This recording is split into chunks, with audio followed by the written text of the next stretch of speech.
Hi,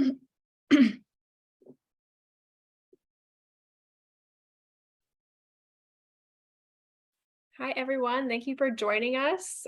We are going to take just a few minutes to let everyone in and then get going.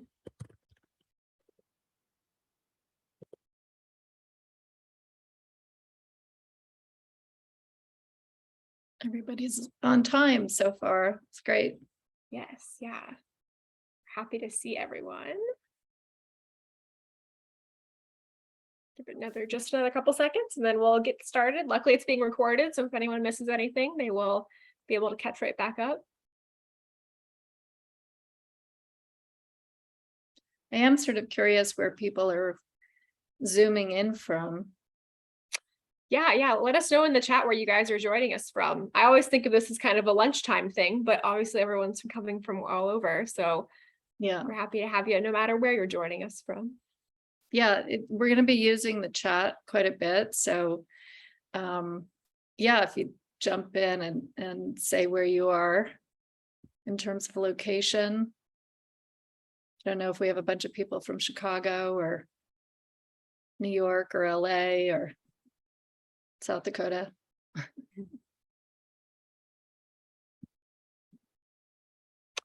Chicago Park. Oh, this one says chat disabled. Ooh, should it be? Let me. Yeah, it says chat is disabled. We need that. There we go. Is it fixed now? Oh, amazing. Yeah. Well, good thing we figured that out now. Great. Philadelphia, New York City, Michigan, Chicago area, San Francisco, yay. Larchmont, great. Awesome. Well, we'll get started. Thank you all for joining us today. My name is Natalie Orsley, and I'm an assistant director here in the Alumni Career Development team at UChicago Alumni. You're joining us for August's Mind Your Career webinar. It's entitled Manage Your Career Chaos and Find Work You Love. For many, the feeling of being overwhelmed and indecisive about what's next for you is pretty common, and it's also kind of debilitating. So that feeling is what Daisy Swan calls career chaos. Daisy will be leading us today. Daisy, who received her master's degree here at UChicago, is a career and executive coach with over 25 years of experience. She has helped clients in companies large and small, from Hulu and Google to new startups, discover their most authentic and productive selves. With work focused on mindfulness and finding fulfillment in both work and life, Daisy also worked with MBA students at UCLA and is currently working on a book about the topic she will cover today. So we're getting a pretty exciting sneak peek of that work. Before I hand it over to Daisy, like we've said, we'll be taking questions and comments throughout the section. So please use both the chat and the Q&A function. Daisy's going to use the chat to cover some questions and exercises. So we'd love to hear from you throughout the session. Please speak up. With all that said, Daisy, I'm going to hand it over to you and we can get started. Excellent. Thanks very much. I'm really excited to be here with everybody. This topic is very near and dear to my heart. And I guess my heart really goes out to people who are experiencing this, what I call career chaos. I work with so many clients of all ages, and you know, it's a pretty debilitating time if you're caught in this swirl of confusion. So we're going to talk about that today. So I'm going to share my screen, and thanks, Natalie, for talking about, yes, please do use the chat if questions come up for you. So we're going to talk about what career chaos is. We're going to do a little reality check about what you may be thinking is going on out there and for you. We're going to talk about what career chaos feels like and looks like, and then, you know, finally some things, what you can do about it. But we need to know what it is first. So let's see here. So there's lots of experiences that bring us to this place of career chaos. And so I'm really curious to know what's bringing you here and knowing, you know, a little bit more about the demographic that we're talking to. So here's a poll, and it would be helpful if you go ahead and answer this, and then we'll get a sense of who's here, which can be a little bit of a reality check too.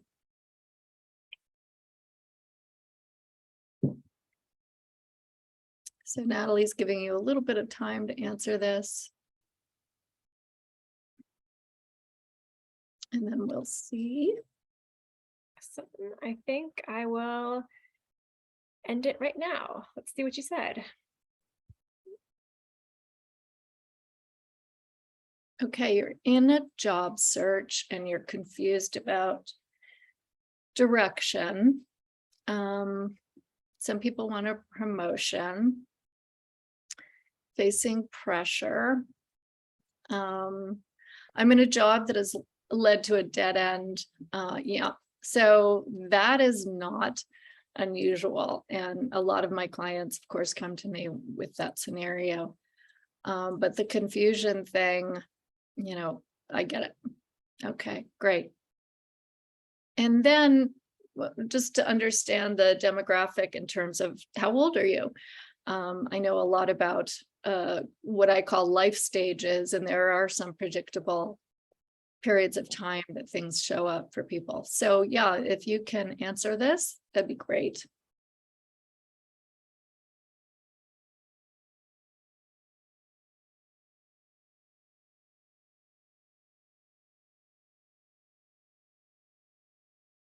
Here are the results of that.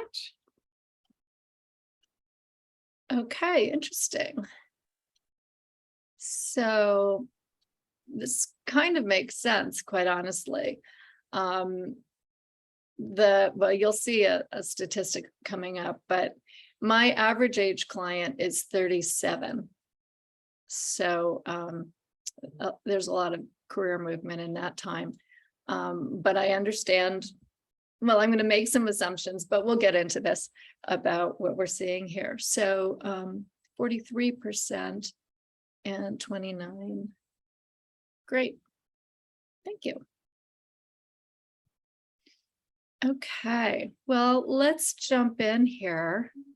And I'm curious what you all think, seeing those that demographic information. So with new grads, we're seeing a lot of career hopping. This is not unusual. And especially since the pandemic, as you all know, things have, the great resignation, as it was called. So as I mentioned, my average age client is 37. What I find is that, and it doesn't surprise me that major career change comes at 39. I work with a lot of clients who are coming up on their zero age. So 30, 40, 50 and on. And so 60. And, that's kind of a big reckoning time for a lot of us, feeling that sort of thing of, I'm not going where I thought I was going to go. And now what do I do? 85% of jobs are still considered found through networking. And this is very frustrating to a lot of people who don't like to network. And I help people with that a lot, and I totally understand it, but that's the way to go. Job searches can take roughly, a month to 2 to 3 months. And when I work with clients, I work in a 3-month package because it does take a period of time. It can take longer depending on what the specifics are of your job search. And so I added this statistic about 75% of jobs are rejected from screening software. Some of what we'll get to as we go along in this presentation can help you with this issue. Your resume has to include skill set that words that are appropriate for the jobs that you're looking for.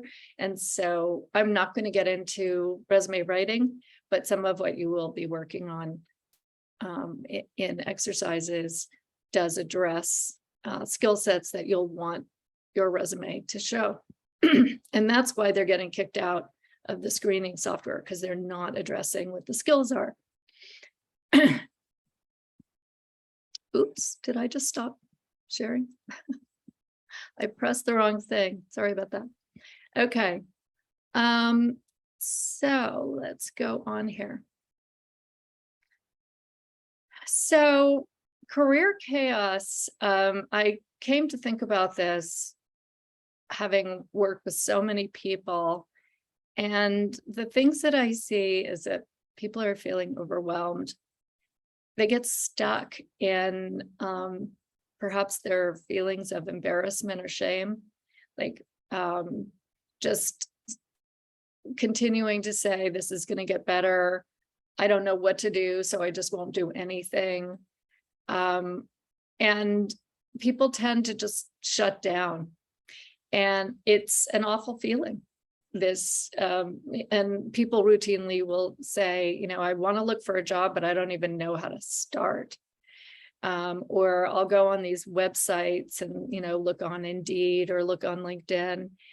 And they just get so frustrated and overwhelmed by even looking that they just shut down. They might not want to talk about it with other people. They'll just feel sort of lost. And then, even when I've worked with many people who said, when I was, happily let go of a position, I was just happy to take some time and I figured I would figure it out. And then they didn't do anything. And then, 6 months later or whatever it is, they're still where they were, which can be really demoralizing. So if this resonates for anybody, give me a yes or agreed or something. Oh, I did it again. Sorry. Okay.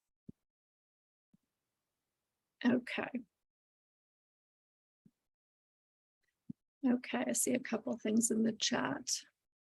All of the above, yes, yes. So I understand. So I want to talk about some of the things that happen to people. And, this is what I call naming it to tame it, right?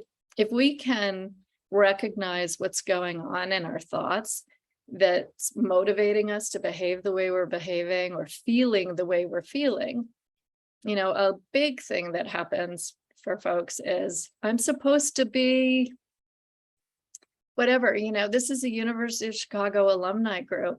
You guys are smart. You've worked hard to be where you are. Your expectations are probably quite high. So those expectations can, just nip at your heels all the time. What's wrong with me? And that is a shame-based question. And what happens is when people feel ashamed about things, they tend to withdraw, and then they start to say, well, I could never achieve what I want to achieve anyway. That can happen. That might not be you. And also the thing I hear all the time from young and old is everyone else knows what to do. Everyone else knew what they wanted to do, and I'm the odd person out. Anybody resonating with that? And actually, I created a quiz for the book the book proposal I've been working on. And, that is a really big deal, is this comparison thing. Let's see. Yes, I've done a lot of work lately, right? Trying to reform my self-narrative. Great. So that's an excellent thing to be doing. So for right now, and I hope you have something, to write on, but to start thinking about what are you expecting for yourself? A lot of times we just have this swirl of questions going on or thoughts going on. And until we get it written down and really focus, it's just up there swirling. So, I would ask you to, even jot some things down right now. And I want this to be a place where you can kind of slow things down a little bit and just start to get the reflection process going, because it's hard to do just on your own. And to think about what expectations you're harboring and whose expectations are they really? And who might you be comparing yourself to? It's a wonderful thing to have people to look up to. But sometimes we're a little bit unrealistic. Or perhaps we really don't know what's going on with other people.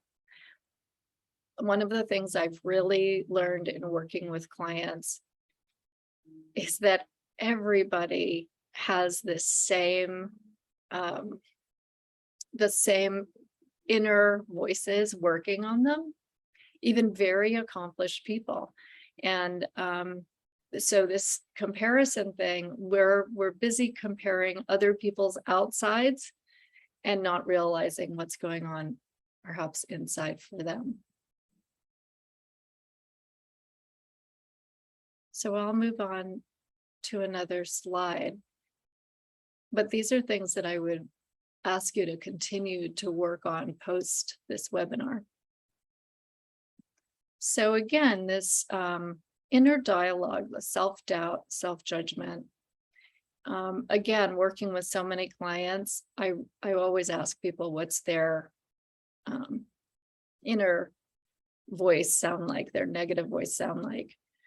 And this idea that I can't tell you how many people look at job descriptions and we'll go through them together and they'll say, oh, but I don't have this. And it'll be one perhaps small skill set.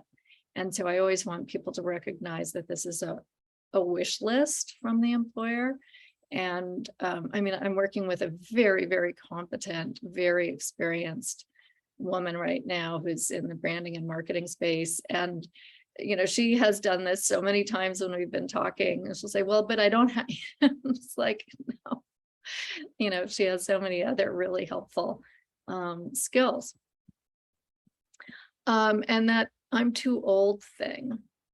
I just want to see what some of the chat is.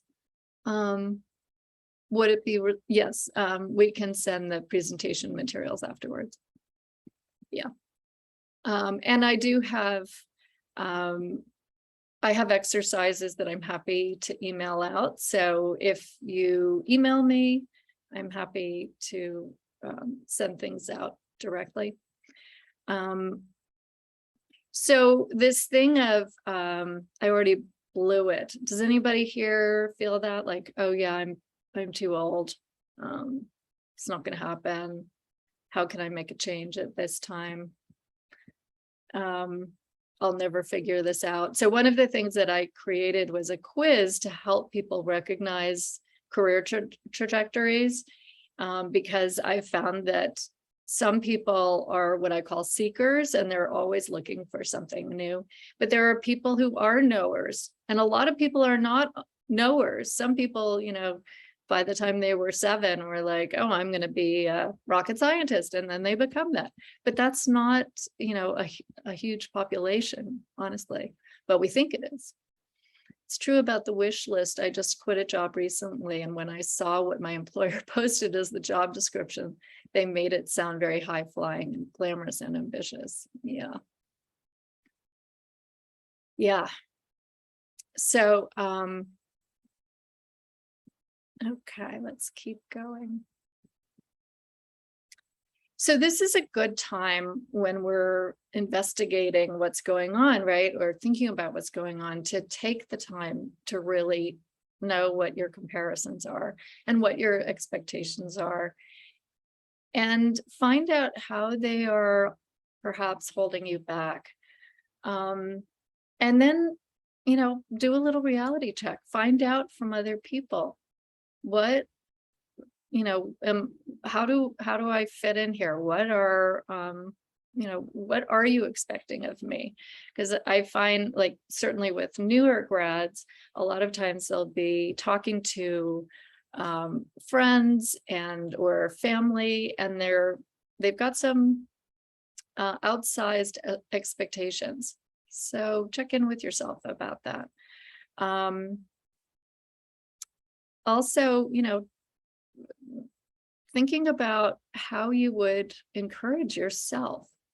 And this is a really big issue. I teach compassion practices as a mindfulness instructor. I teach mindfulness to UCLA, their MBA programs, executive, full-time and part-time. And I'm also an executive coach for those populations. And one of the things that we work on is internal self-speak and how to encourage oneself. These are very motivated people, but the stick is not often the thing that really helps people move forward. I'm just looking at the chat here. Too young and too old. Yeah. Right. The too young thing, just to say a word about that, one of the things that we're recognizing, as you see articles every day practically about the mental health issues that our society is dealing with. And I know that a lot of newer grads are really struggling, obviously not just newer grads, but really struggling with anxiety and depression, especially coming out of all of the challenges that we faced during the pandemic. And, may not have had a lot of the opportunities, and now working remotely, there's a lot of struggles to make progress in the way that you might have thought. So getting support and doing those reality checks is really important. I feel too young for a lot of the roles I would like to have. It's hard to feel like I have enough experiences. Great. Well, I really appreciate you saying that, because things take time. And that's one of the things that I have found. The expectations for millennials and, well, not millennials anymore, Gen Z, lot of expectations to make it big quite young and have a lot of experiences that you just can't have until you have experiences. And this is an age old, this isn't just Gen Z. Everybody has felt this level of impatience to get where you're going, especially if you're, smart and motivated and you've worked hard to be where you are. And, there is that notion of a career ladder, right? That you do take stair step to get where you're going. There's also the sense that it's more of a spiral. And with each turn you make, you're growing more experience. So the more exposure and the more trying things out, the better. So negative mindset stops us oftentimes from moving forward. And this is what I was talking about being friendlier, like being on your side about the situation, like it's not your fault. So for you, what could it sound like for you to be kinder to yourself as you go through this process?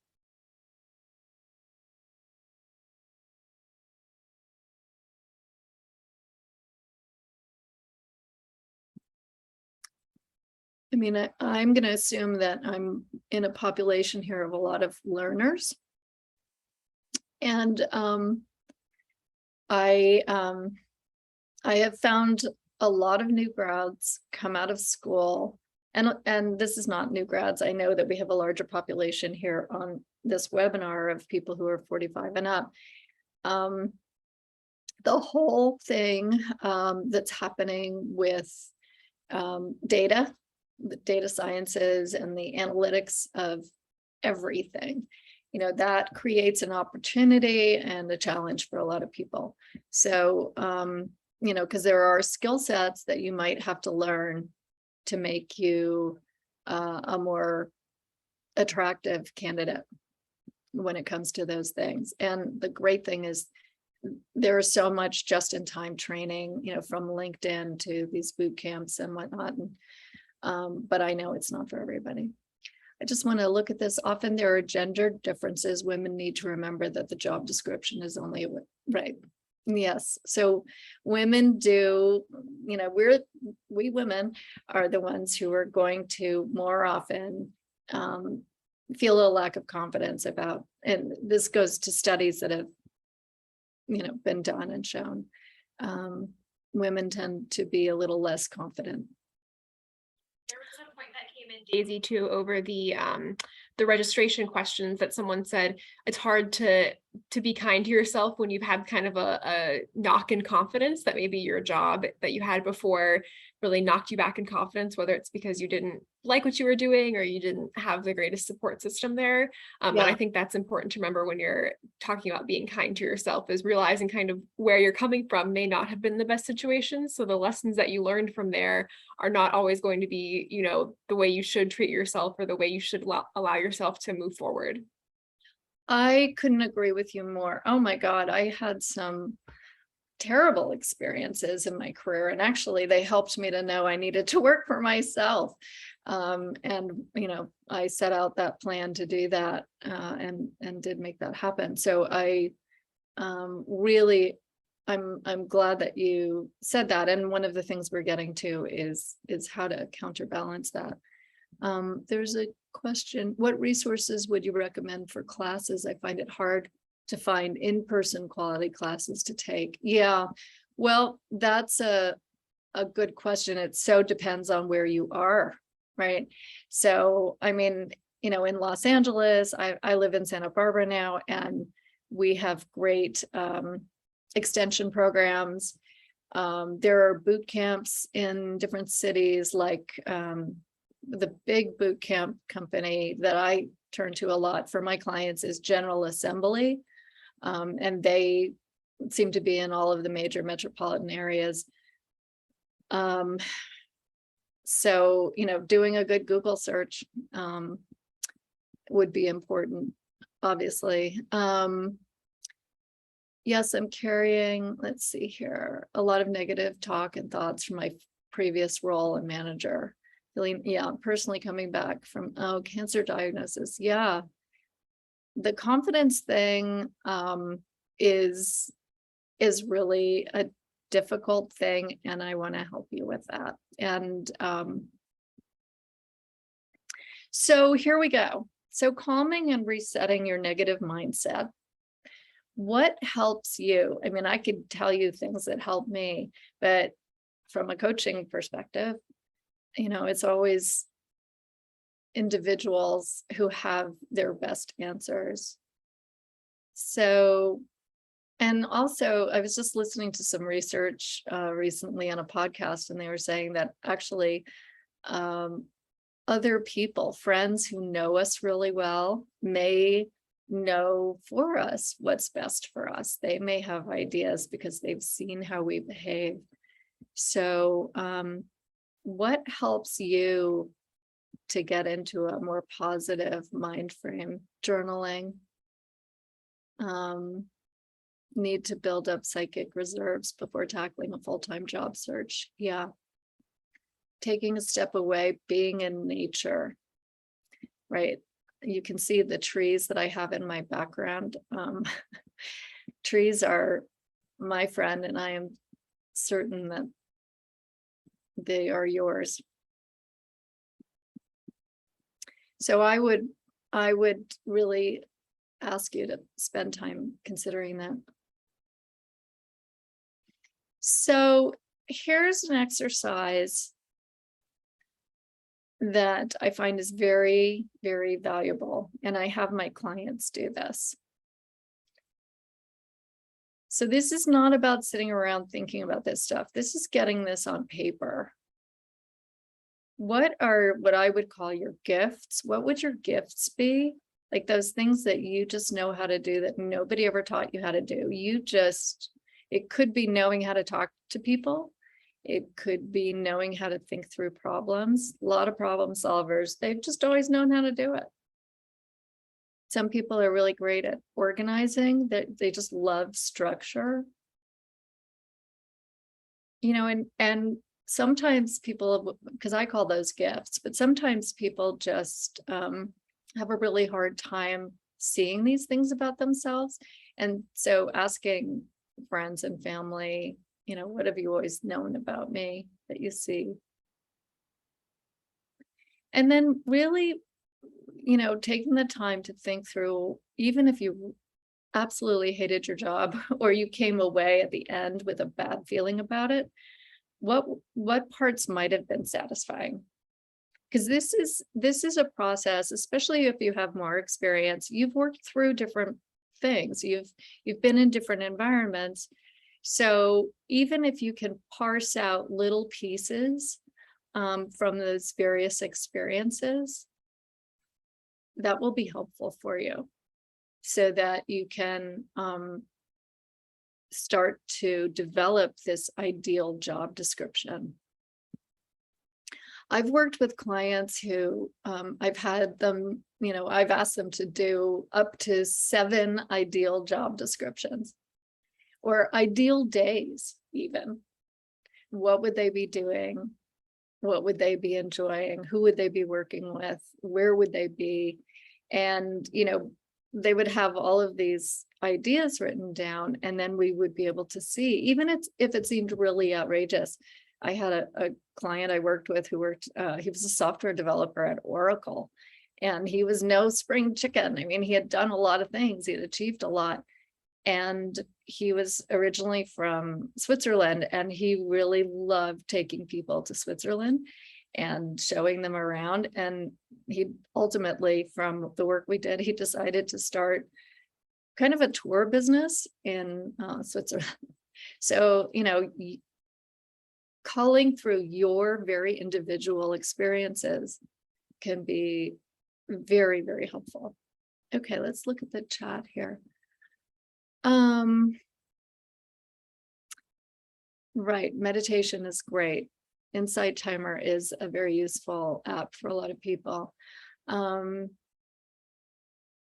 hot shower, walking, paddling, right. Physical activity is, as we most know, right, it's so great for clearing things, right?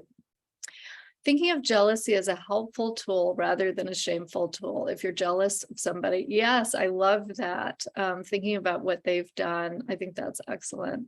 But I really appreciate that you brought that up. So that means, and I've done this when I've thought about people I really admire, instead of thinking, oh, I'll never write a book like they have. Then I go, well, why not?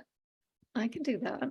And how? How can I do that? And that's the thing that we want to think about. What are the steps that I need to take? What are the steps you need to take?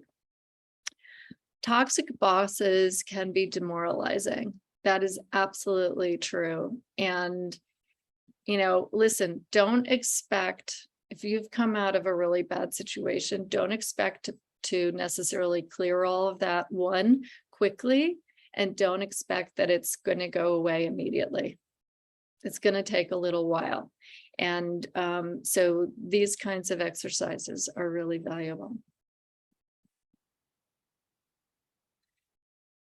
So making an exhaustive list of accomplishments is really, it can bring a lot of that mindset reset to the fore. So what that means is, graduating from the University of Chicago, that has to be on anybody's list of accomplishments, right? Or from college, period. If you went wherever you went for undergrad, and then maybe you went to grad school, whatever it is, sometimes the smallest things are a major accomplishment. So this is a very useful thing to keep nearby. I like people to get as detail-oriented about it, because it's also got, when you write these things down, what this is giving you is a list of your skills. It's giving you a list of things that can help you to be more resilient, right? When you see what you've accomplished, how did you accomplish those things? Right? I mean, I'm sure it took support from other people. It took a lot of initiative on your part. So it's also giving you information about your values, about what's important to you. And these are all things that, working as a career coach, I'm helping my clients to get more clarity about direction from looking at the values, the things that are most important to you, the things that you can recognize that you've managed to do.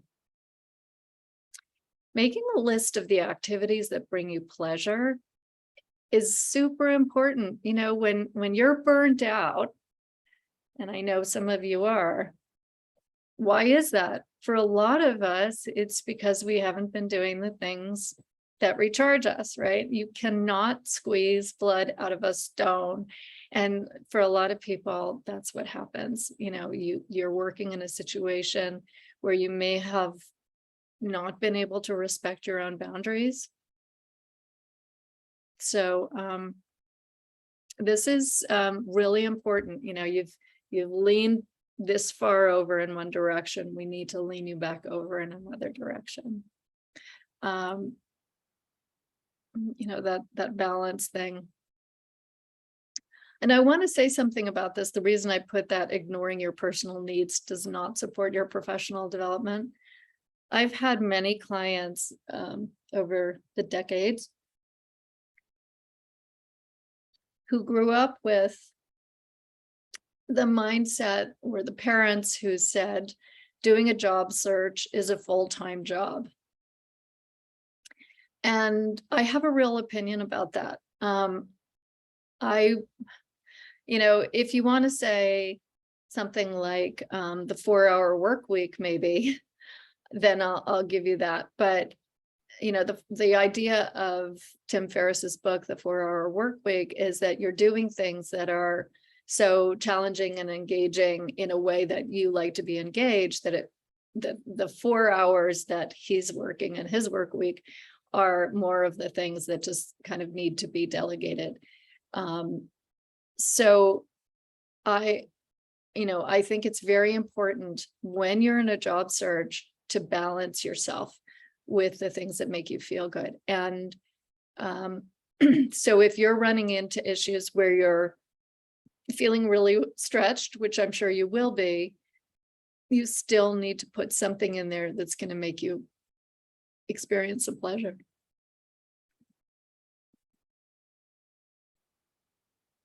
Okay, so other strategies. I know this is very basic to many, many people, but breathing when you're noticing yourself getting caught up in anxiety. We can all do it right now. The breathing in 4 counts, breathing out 4 counts. Doing that, 2 or 3 times even will take an edge off. I've been a mindfulness practitioner and teacher for decades, and I've seen so many people be able to be much more resilient, and so grateful for having taken the time. The body scan, I'm going to share some resources at the end here. Body scan meditations are very valuable when you're dealing with chronic stress or anxiety, depression, and pain. So coming back to the body is what we're always doing in meditation, because especially with highly cerebral people, oftentimes they're not recognizing what's going on in the body. There's a lot of hyper focus on things outside of themselves.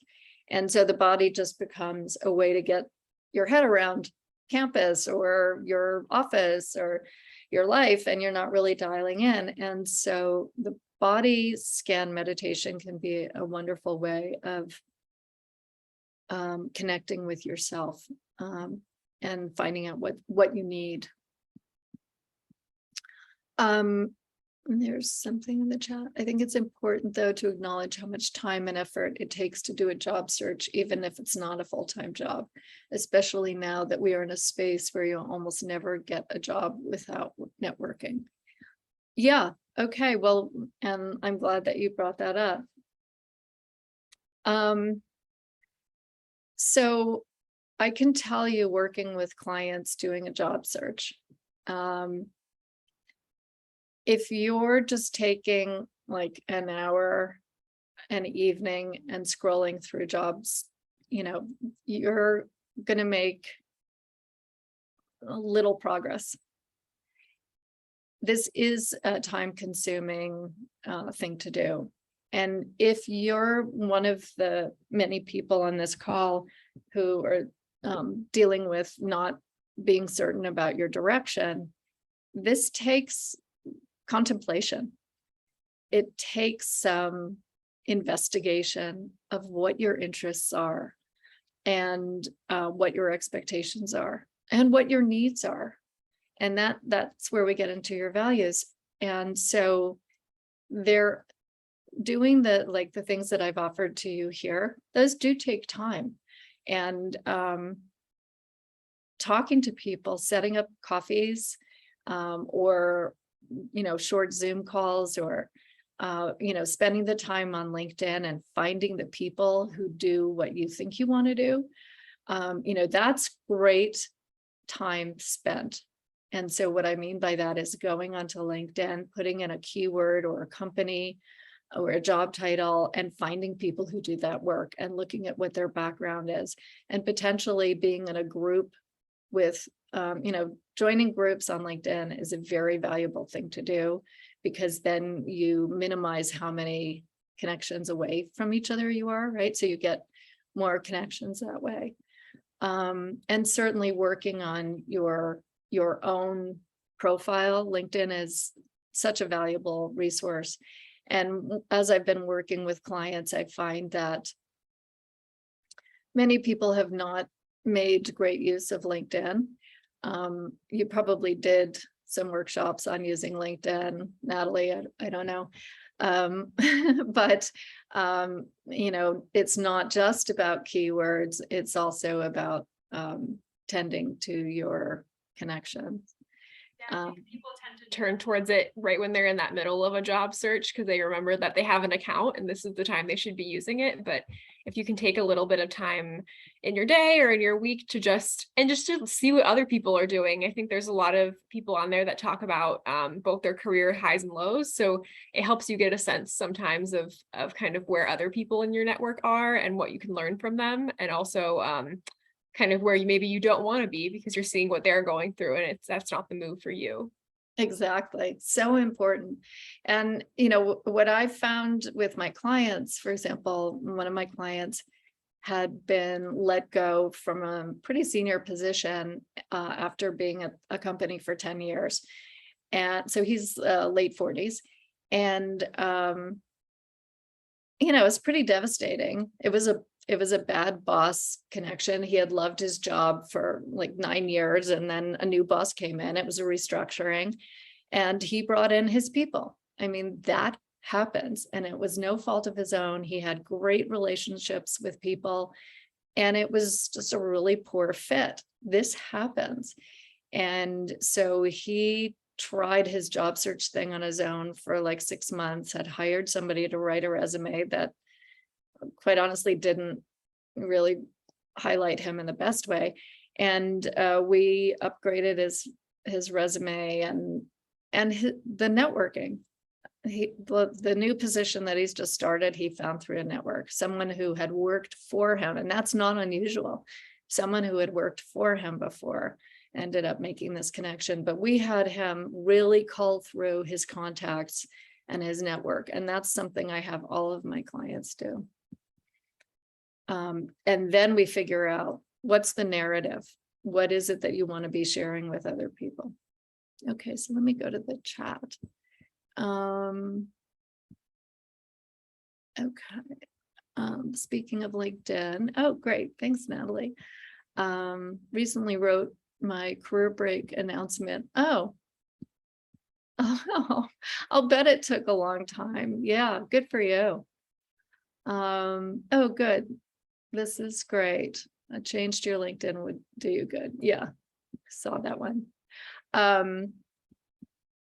And what was I going to say? Oh yeah, some of my clients have and friends have written emails to people, to friends, and what we've done is, they've created an email list that they're going to do a kind of an email blast to, and we've really worked through that ideal job that they know they're looking for, or ideal jobs, and in that way we craft an email that explains what my client is up to, what she or he is looking for. And that has provided a lot of new networking options.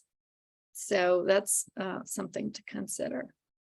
I am curious if there are any particular scenarios anybody wants to bring up.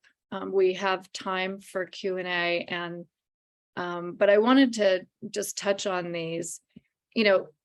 I recognize there is so much to share with you about managing this career chaos. I've touched on some of the fundamental things. It is such a mindset issue, and the stress part of this is huge, because we all have a really hard time when we are compressed, when our energy is compressed. Like right now, if you make a fist and just really bring your energy in tight and then let it go, when we're anxious, what happens? Our aperture closes and we don't see the options in front of us.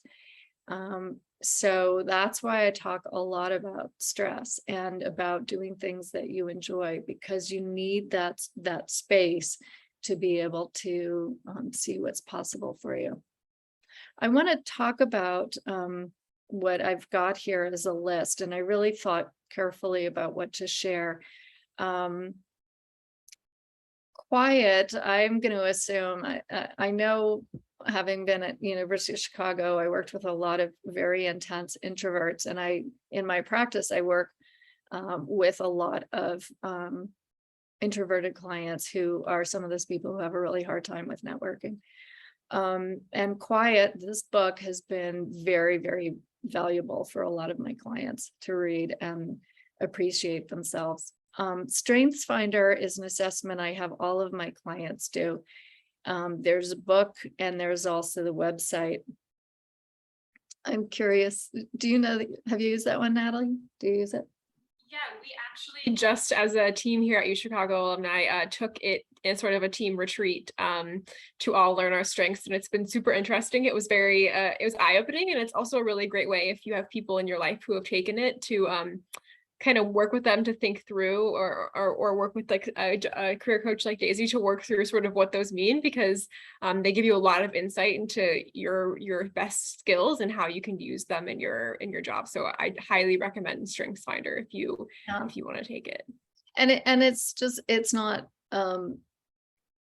necessarily even skills, but it is skills, but there can be other things in there. Like my number one strength is learner. And, I know I'm relentlessly curious, but I found that, what I most love is learning with my clients about what it is that they're interested in. And so it's a, full-time work for me of learning, which is great. Do What You Are is a really interesting, it's basically the Myers-Briggs type indicator. And so if you don't want to do the assessment, I have all of my clients do the Myers-Briggs type indicator, and I receive a career report for my clients. But Do What You Are helps people get some ideas about good fit careers. It's been around forever. And there is a new and updated version now. So it can be a useful thing to try. The Mark UCLA EDU, those are, that's a website. I'm a certified mindfulness instructor through the Mindful Awareness Research Center at UCLA. And they're great audios And so I highly recommend that. But of course, there are apps like Calm and Headspace that people really love. And then MBSR is what the mindfulness-based stress reduction classes. And there are MBSR teachers all over the world.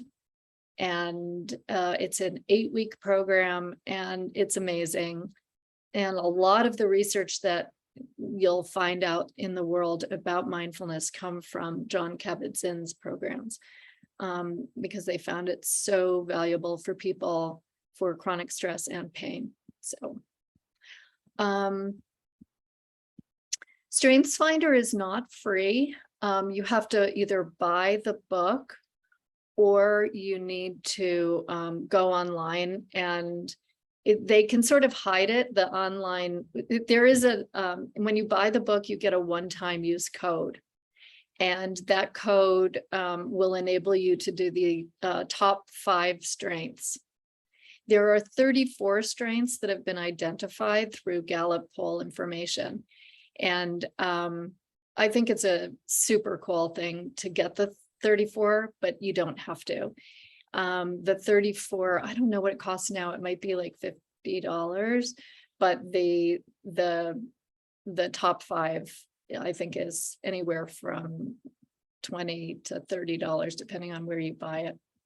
Yeah, I think it's about $20. And we just actually worked with someone here at UChicago that talked to us about the 5 versus all 34. And one of the things they said is sometimes knowing all 34 is actually not as beneficial, because you start to worry too much about the ones that are low and are those things you need to work on, when in reality, like the top 5 are the things that define you the best and are your best. So having 5 is just as beneficial, or even more beneficial, than having all of them. Exactly. I mean, it's fun for me. And once you get to know these strengths, and it's the same with the MBTI, as I work with so many people, I get to start to think, oh, well, I can tell what their number 6 is, because, we can see it right there.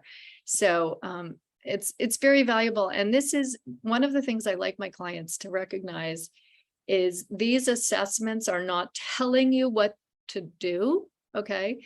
They're giving you more ideas. They're giving you more information to help you to understand what can be helpful for you. And then you have to check it out yourself. There's no prescription that somebody can give you. And if somebody does, run, because it's for you to check out.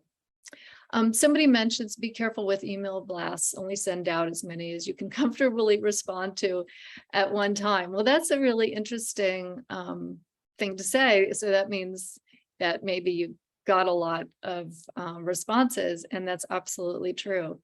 If people are wanting to be helpful, you want to respond and be able to use that information. So, as I said, there's so much that we could talk about, and I hope that this gives you a taste of what you could do to calm, and that's what I call it, really, managing or calming your career chaos, because we want you to be able to take productive action. And, making yourself busy taking action and missing the forest for the trees, that's not going to feel good. So slowing the process down and spending time with yourself and doing the deeper dive. Okay. Any tips for looking for a new job that allows you to work 4 days a week or in a schedule that's flexible, conducive to being present with your kids, without immediately discounting yourself from the applicant pool? Okay, so 4 days a week or in a flexible schedule. So there's Flex Jobs, which is a website. There's also remote.co.